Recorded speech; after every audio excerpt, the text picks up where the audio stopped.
I feel really pleased to be given the opportunity to give this talk. Compared to others, I am a newcomer to this network, so I can only be grateful to the organizers of this event for bestowing on me this honor. Migration is the new normal in the world. According to estimates by the International Organization for Migration, IOM, there are more than 1 billion migrants in the world today, being approximately 13% of the world's population. Almost 1 of every 8 people in the world today is a migrant. Of this population, only about 27% are international migrants.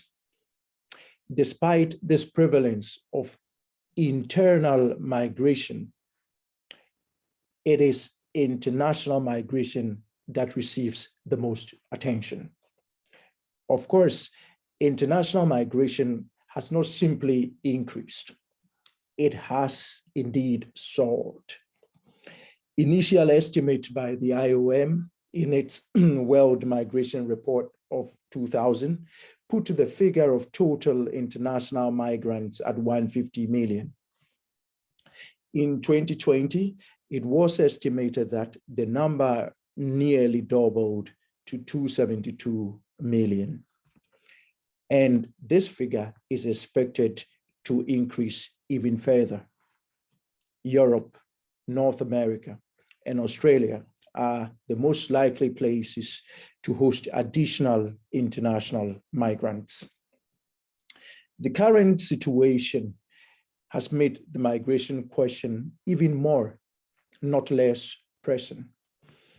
If the growing pressure to restart the global economy after what advocates call, quote, its long weekend, end of quote, persists, then as The Economist puts it, the question is rather, quote, when and how to let migrants move again, end of quote. Regardless of orientation, whether more or no economic growth, the history of human beings has been the history of migration. As Michael Fisher's authoritative analysis in Migration, A World History shows, no pandemic has ever permanently halted migration. Migration itself has historically been linked with pandemics. In modern times too, the migration pandemic nexus has persisted. Donald Trump, for example, described migrants as, quote, a tremendous infectious disease pouring across the border, end of quote. COVID-19 has propelled migration to the center of the global economy, not left it behind in the periphery.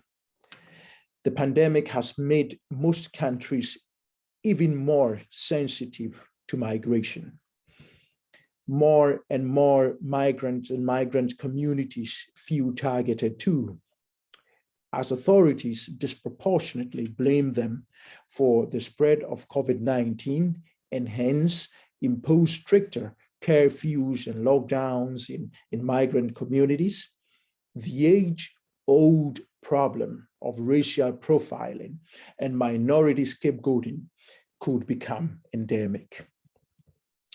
These stylized facts, to use the well-known expression of the Cambridge political economist Nicholas Caldor, must be problematized for 3 reasons.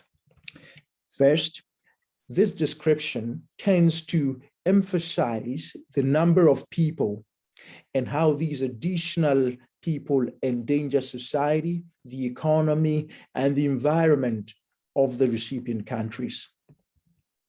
This depiction recalls the seminal contributions of Robert Malthus Paul Ehrlich, and Gareth Hardin. In our current environmental age, this depiction is subtle but settled in limits to growth arguments that increasingly become dominant in our environmentalism today. In these frameworks, social processes are considered too. However, such considerations neglect the fact that internal migration, currently pegged at 70% of all human migration, is part of, not apart from, the story of global human mobility. Second, most of the migration crisis is currently happening and will continue to happen in cities, but analysis predominantly continue to emphasize nations. Third, global migration is commonly linked to growth, not to inequality, and certainly not to social stratification. In his book, The Meaning of the 20th Century, Kenneth Bowden was implicit about the issue in his proposal to introduce marketable licenses to have children. Addressing the population trap, as he called it, would be a sure path to reducing or controlling growth. A few years later, all that changed. In their book, Limits to Growth, Donella Meadows and her team were more explicit, noting that inequalities were only, quote, included implicitly in the data, but they are not calculated explicitly nor graphed in the output, end of quote. Also, quote, migration patterns are not seriously treated, end of quote. Therein lies a serious problem. Though populationism is a recurrent point of emphasis for environmentalists, they have tended to treat migration superficially, at best suggesting that it dovetails with growthism. For example, in a recent commentary in Steady State Herald, Herman Daly, a prominent ecologist or ecological economist, equates migration with growthism. He suggests that migration harms the planet through migration-led population growth, but offers no systematic analysis. Taken together, these reasons show that the idea of a global migration crisis must be problematized. The implication of doing so is that the three most important research questions that have intrigued migration scholars for decades need to be revisited. First, what is the nature of global migration? Second, why does global migration occur? And third, what are the ramifications of migration for economy, for society, and for the environment?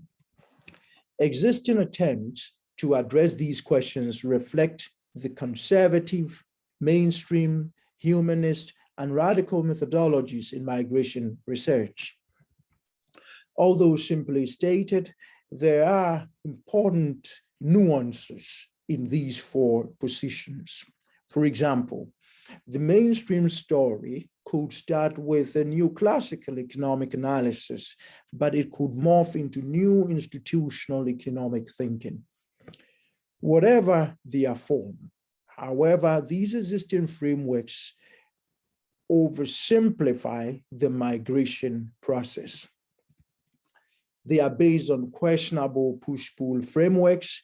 They may discuss race, but do so with problematic theories about integration or assimilation, or so-called race-neutral policies or theories, or theoretical positions. Women might receive some attention, but only in terms of their gender, not a systematic analysis of their multiple identities, such as ethnicity, farmers, carers, class, caste, and color, whether married or mother. More fundamentally, class and capital receive considerable attention, but not land nor rent, although these are crucially important to the migration experience, to the migration process. In my book, Global Migration Beyond Limits, Ecology, Economics, and Political Economy, I try to address these problems. Instead of the push-pull model, I adapt Albert Hirschman's framework of exit, voice, and loyalty. This is important to bring the question of voice and the conditions of exit back into thinking about global migration. But Hirschman is neither a point of departure nor arrival for me. In general, I adapt the theories and concepts of old institutionalism generally because they are the most holistic and the most historical. Yet they also struggle with the question of race. So I replace these with theories of race from the new subfield of stratification economics. Global migration has become a highly judicial question. So the courts and court rulings provide me additional data. Global migration is also highly informal and informalized, so careful interviewing is needed to fill in many gray areas. International organizations provide me valuable data pools. So do archives in libraries and records in cemeteries located in migrant towns. Census data and living standard surveys complement the picture.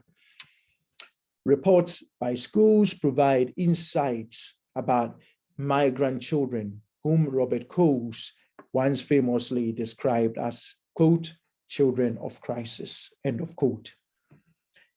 Data from real estate agents involved in leasing and selling property to migrants, as well as money transfer companies, are used to analyze the social structures of remittances and accommodation.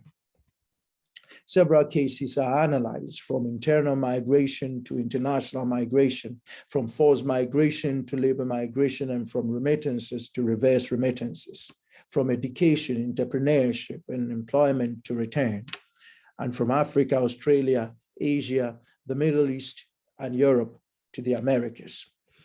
Based on my analysis of this evidence, using the methodology I have explained, global migration beyond limits shows multiple intersecting types of migration and the influence of cross-cutting institutions on the causes, the effects and policy of migration. I argue that of all the institutions that shape the experiences about why people migrate, how do they experience, or what are their experiences for economy, society, and environment, and what might be done. Private landed property is the most fundamental of all of them. Private landed property relations influence internal migration, molding who migrate and to where. Private landed property has been central in shaping various wars and conflicts, creating violent dispossessions. Private landed property is also central to how migrant towns are organized, both in terms of historical violence that shaped their creation and contemporary gentrification that create the rules of who lives where and how. Private landed property is at the heart of reverse remittances, where families of migrant students need to remit rent from the global south to the global north. And landed property relations define much labor migration today, sorting migrants into various social strata, creating, maintaining, and reproducing class, racial, gendered, and other forms of social stratification.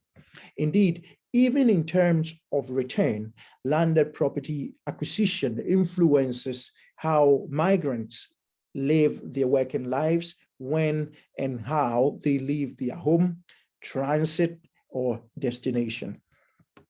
Yet, as the details in my book show, migration theory, practice, and policy consistently emphasize labor and capital to the neglect of land. Recognizing the centrality of land and land rent to the migration question opens fresh spaces to rethink the causes and consequences of global migration and to reconstruct the content of global migration policies. The demonstration in global migration beyond limits that private landed property is at the heart of the global migration crisis also brings to the fore the possibilities that commoning the land on a global scale, institutionalizing reparations for historical dispossession of the land, and breaking the chains of institutions that reinforce transnational monopoly need to be given central emphasis in migration policy. In times like this, where there is a call to jettison dominant ways of thought and embrace new models of thinking and doing, we need to remember the words of the great social reformer, Henry George, from whose book, Social Problems, I quote loosely and borrow liberally. I ask no one who may read this book to accept my views. I ask instead for the evidence to be considered dispassionately. Thank you very much.